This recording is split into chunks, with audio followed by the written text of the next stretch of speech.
get them up to speed, hopefully by Monday. And then the question will be power, right? Because we can do all the things you're going to see us talking about today here at Sinclair, but if we don't have power, then the school can't be occupied. So that's the next big issue. But as far as physical damage, this is probably the school that took the brunt of it. I was told this morning that 45 trees rather, in this area that fell. So that's a huge amount to try to remove. Now, obviously, we're not going to remove all the trees, but we're going to move the ones, of course, that are in the way of operating schools or in a precarious position, so that our kids are safe. That's always the key. Will it keep kids safe? So I'm just going to walk through. I'm just going to point out a few things, and then we'll have a presser at the end, so you guys can get audio if you want. But I don't mind also if every once in a while we stop at as we go around the corner, and I'll tell you what I see and what we're doing. Okay, so that you can get audio. All right. So when you look at this, yesterday this area had two big trees. You can see the remains of them right here, right in the way. This is where our buses go.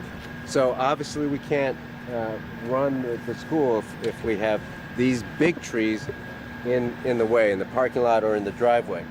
You can see another big tree smashed our fence, so we're gonna have to remove that part of the fence.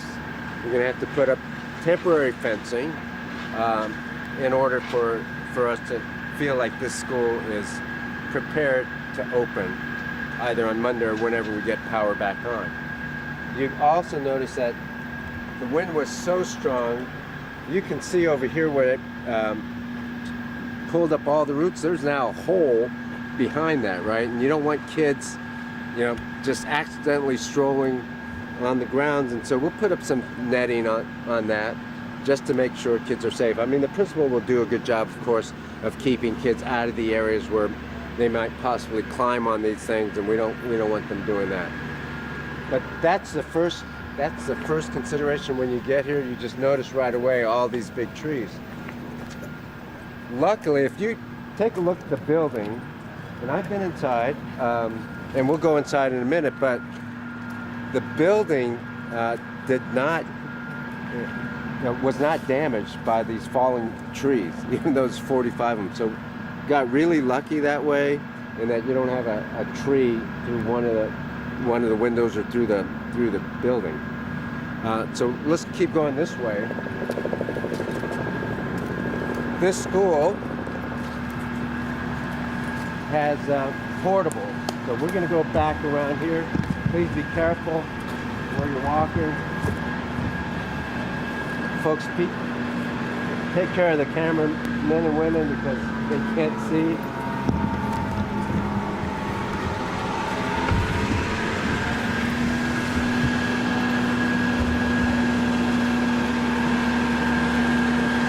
So the other thing you should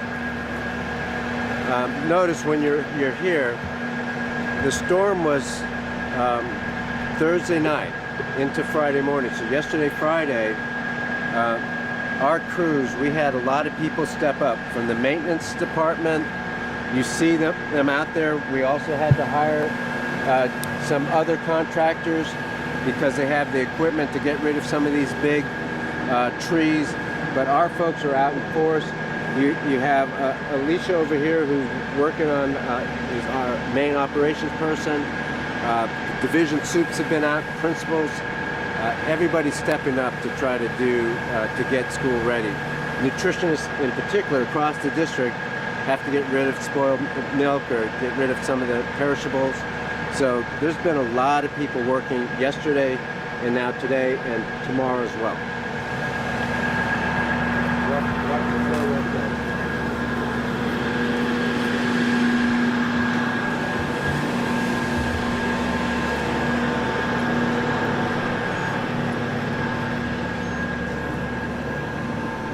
You can't see it, but there's a playground over there.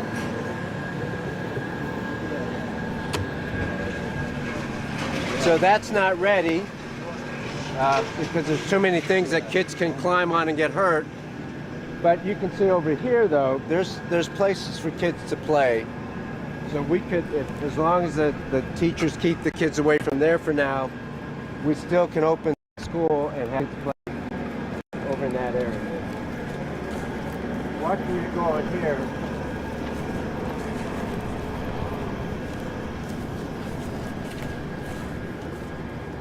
So before we walk back here, just take a look. This is the portables, right? The temporary buildings that have been here non-temporarily, but some of these have been here 30, 40 years, and these needed maintaining anyway. And you know, we have way too many portables throughout the district, and hopefully if we do go for a bond, we'll address some of that. In the meantime, though, we have kids in classrooms over here, 2nd and 5th grade in particular, and you can see even before going over there that we had a lot of downed trees over in this area. So that's one thing we're going to have to deal with at Sinclair. It may be the only school where we have to move kids to a different school, at least 100 of them. The main building has most of the kids anyway, as you can see. The main building is very solid. You know, luckily got spared.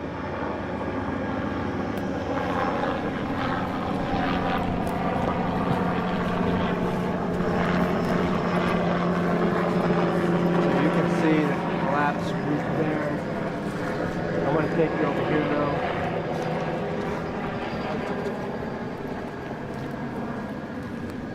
now. Paul, are we going to go over here too? Yeah. Okay.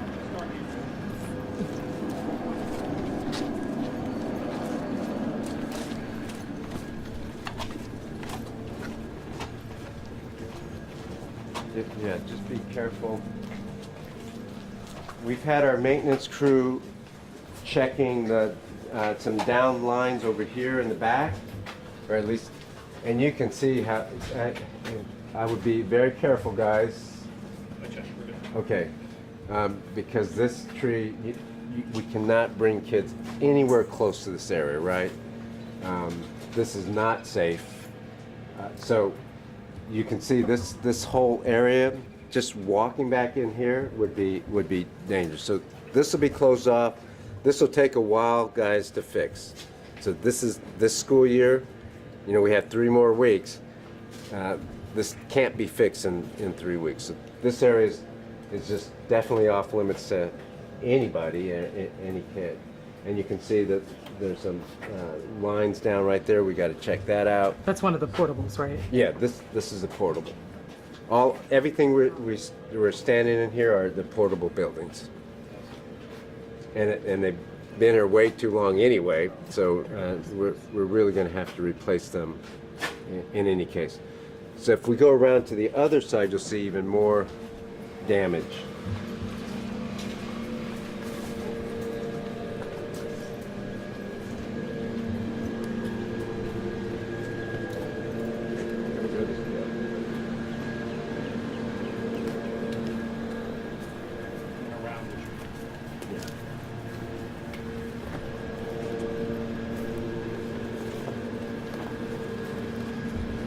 Not under. Thank you.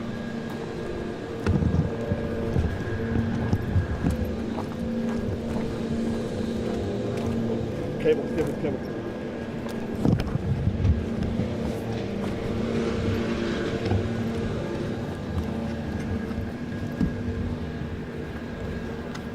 So you can see all of these portables right here are damaged. And then take a look down this way here. This tree, I mean, this is just unusable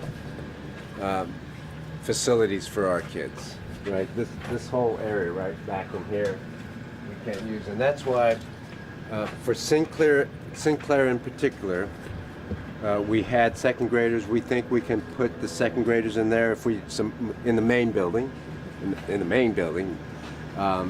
Is they're going to move some rooms around a little bit and some space. I think we can put the 2nd graders in there. The principal's working on a plan right now.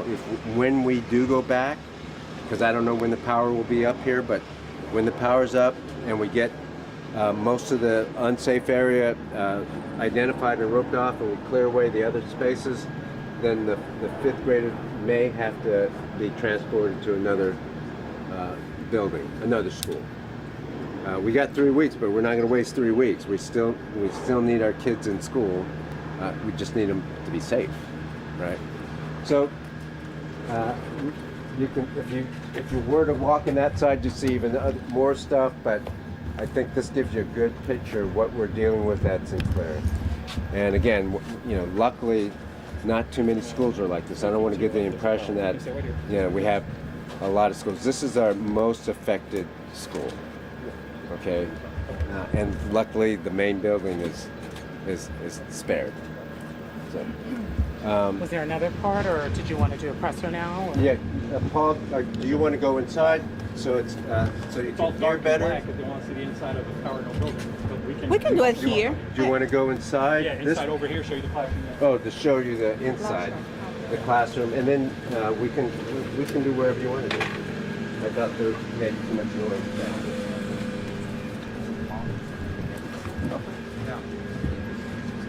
Luckily not in use. Let them get to the doorway, go two at a time, rotate through, and you can see what happens. Yeah, and luckily this one. Are we allowed to go in? What? We'd rather Two at you- a time? We'd rather you not, but you know, because it's. It's right there. Yeah. So just be careful. Use your judgment. Yeah. But I think you can see right One at a there. time.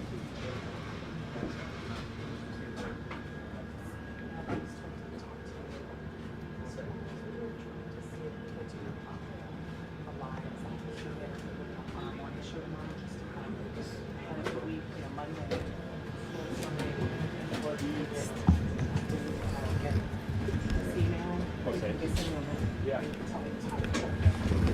Jose. Got it. Well, Jose will. So will be yes. Balance. Let's figure out. Let's just figure out. See if we want to make sure that everyone's time. Anytime between 6:30 and 8 a.m. One of the challenges. Thank you.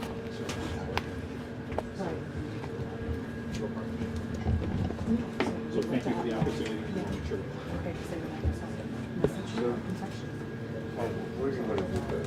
Let's get out of under here, but let's get you Mike, everybody who needs You a want to do it outside? Inside? What do you want to do? I think outside is fine because Okay. it's Right over here?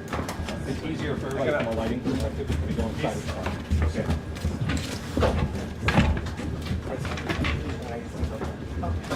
So I'll send you the Zoom link. I'm gonna make sure that I use those. Okay.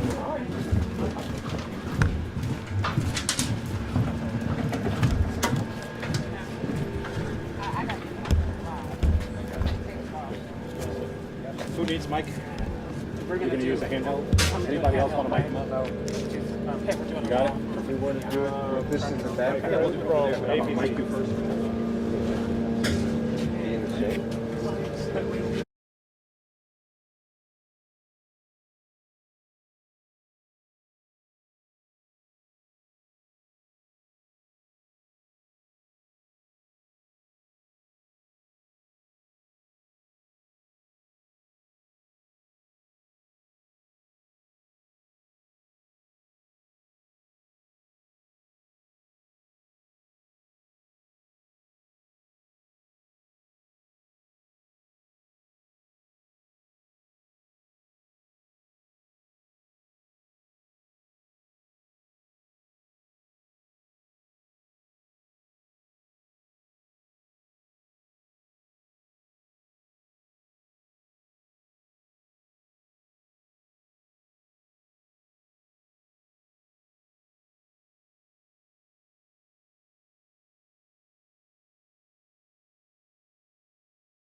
All right. You good? 1 second. Let me make sure. No.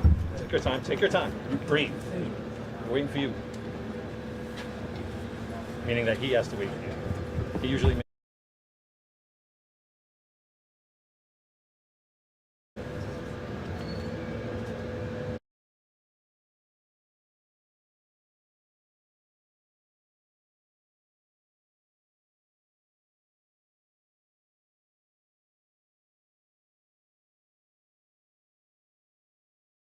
Testing 1, 2, 3, 4, 5. You good? Good. All right, so I know we're here at Sinclair Elementary School, but there's a lot of other things going on in the district, just as there are a lot of other things going around in the city.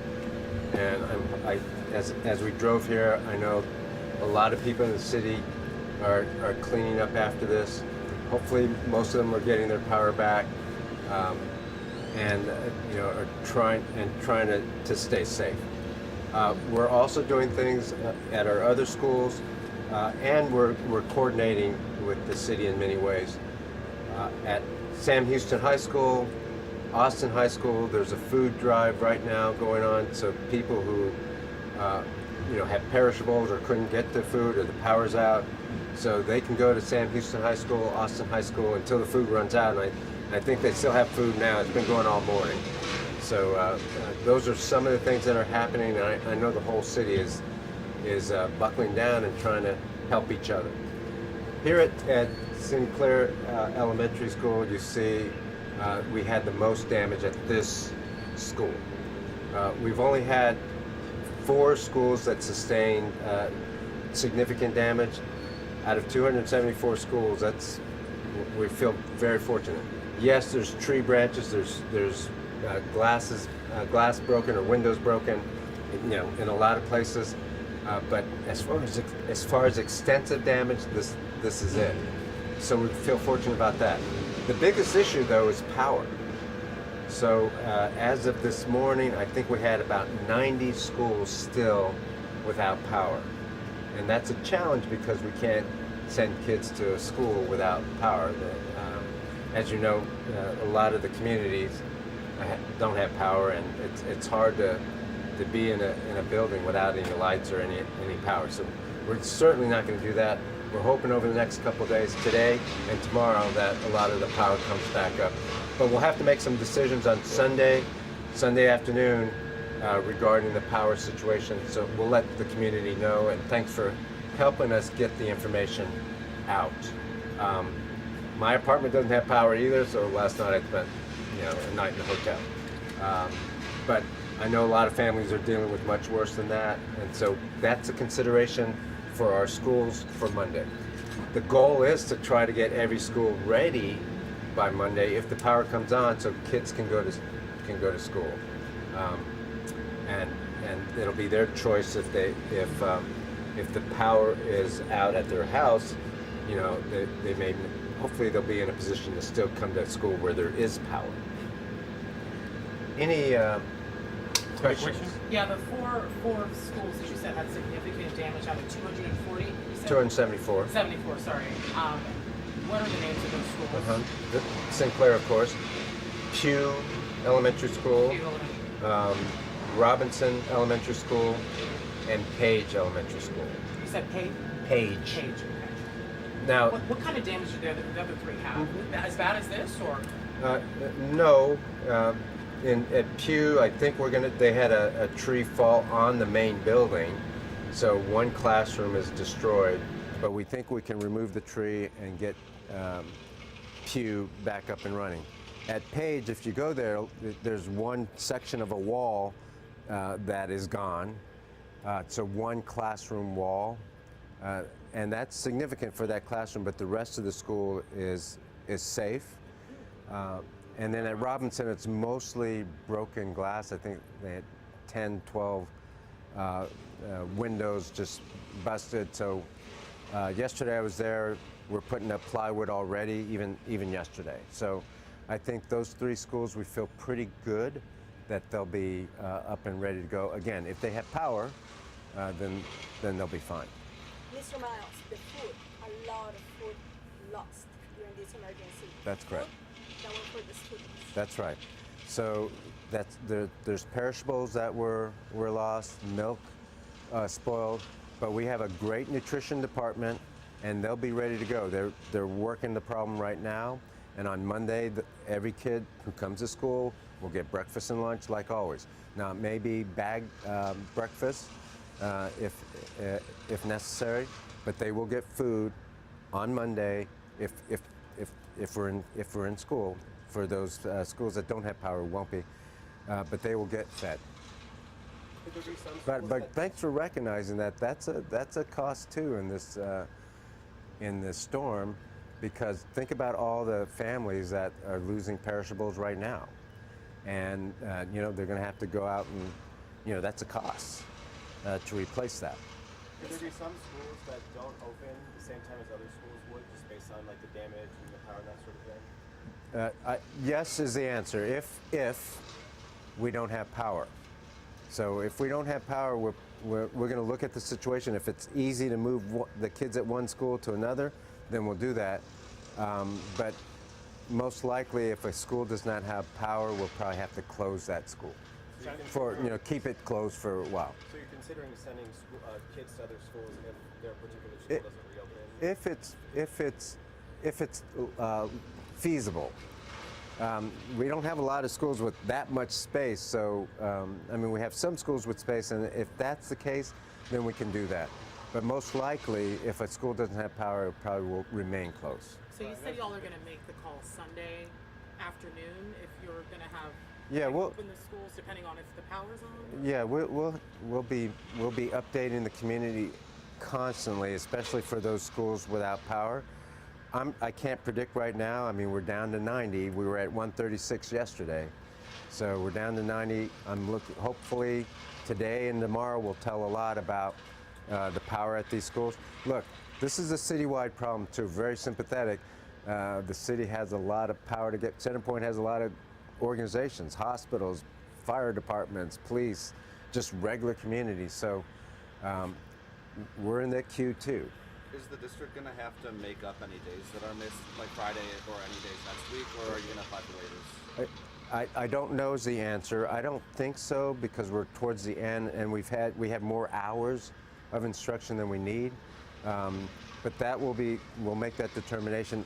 If a power doesn't come on for a week, yeah, those kids might have to make up some days, but we'll see. And you talked about possibly having to send kids from Sinclair here to other schools, given what we see. Can you elaborate a little bit on those plans, like what that looks like for the kids that you know are going to have to? The only thing I want to say right now, because the principal's working on the details and I don't want to misinform, I think it's safe to say, though, that some kids, probably 100 kids, will have to be transported, or parents will have to take them to a different building, a different school, our school, closest to here. So we'll find a school that has space. And I guess, how are teachers expected to kind of, like, for something like if a teacher has to go to a new school or something like that, like how are they expected to adjust on the fly as far as, presenting their lesson plan and kind of carrying forward, like? Yeah, I think we have some great teachers. We will provide the lesson plans and all of that if they want to use it, and then there'll be space and equipment and desks and chairs over at the other place. But yeah, it will be. Thanks for raising that. It will be an adjustment for some teachers if that has to happen. I think here's the only place so far that we think that has to happen. So, considering we got 11,000 teachers in 274 schools, we are blessed that the storm didn't do more damage to our buildings. That can't be understated. Mr. Miles, the testing is a concern, especially because we're getting in the end.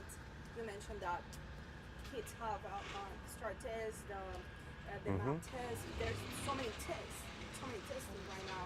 Is there any idea about a message for the parents, because maybe they're so stressed with this disaster, and concern also for their students, their kids? Yeah, that's a great question. So fortunately, we already finished the STAR exam before the storm. There is still a major test coming up, and that's the NWEA MAP assessments. not this coming week, but the week after is when it was scheduled. So we want to get back to normal as soon as we can, so kids can focus on the NWA test. But my experience, and I've been in several different situations, crises, kids are resilient. The best thing for kids, get back in their school building, get back in the classroom where they have their teacher, they have their friends, and that's when they settle, right? When they have their friends, they have their teachers, that's when they'll settle. So we're going to try to get them back in as soon as we can. I just want to be clear, is it 100 you guys expect maybe to be transported from this Sinclair, right, because of the portables? And how many total portables were destroyed or damaged? Yeah, I don't have that number of portables. Alicia, do you have in?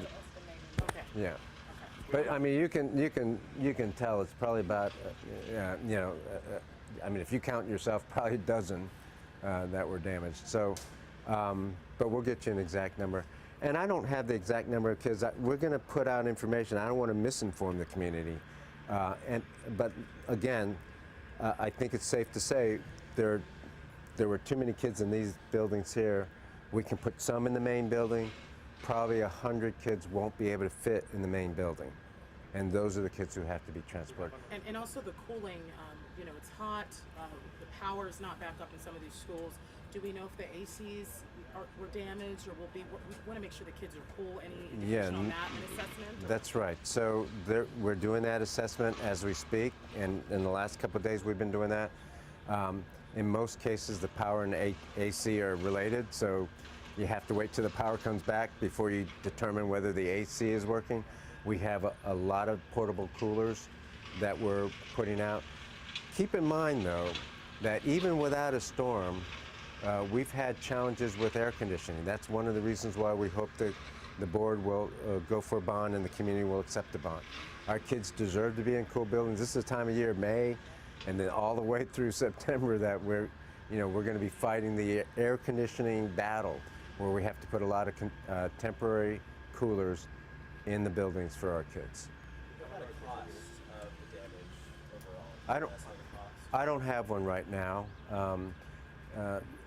and I won't have one for a couple weeks. But I think we avoided a whole bunch of costs because of the fact that our main buildings, most of our buildings, are free from severe damage.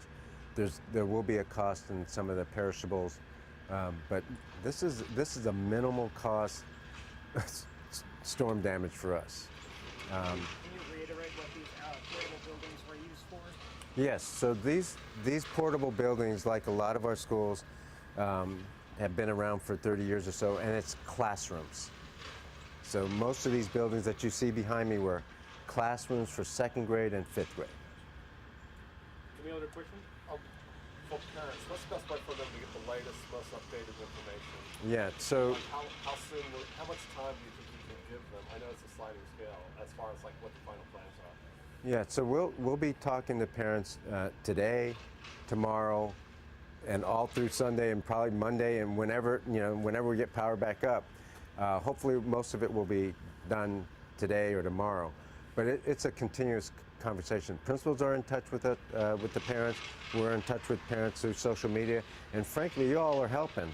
And thank you. Yesterday and today, just getting information out through the news. I've seen really good coverage, good information. So thank you for that. But that's another way we get information out to parents. So right now it's 90 schools. 90 schools approximately that do not have power. But the rest? Rest have power. Now we're working on And air they conditioning. will go back on Monday? Most likely, again, we're checking air conditioning. We're doing all the things we need to do. But yes, most likely they will go back on Monday because they have the power. And if they don't have damage like this, we're checking safety, doing everything we need to do. Okay. All right, guys? Thank you. All right. Thank you, guys. Thank you. Okay, just for planning purposes, our team will want additional B-roll. Just take us around 5-10 minutes, and then we'll go outside the property. And we'll take him away.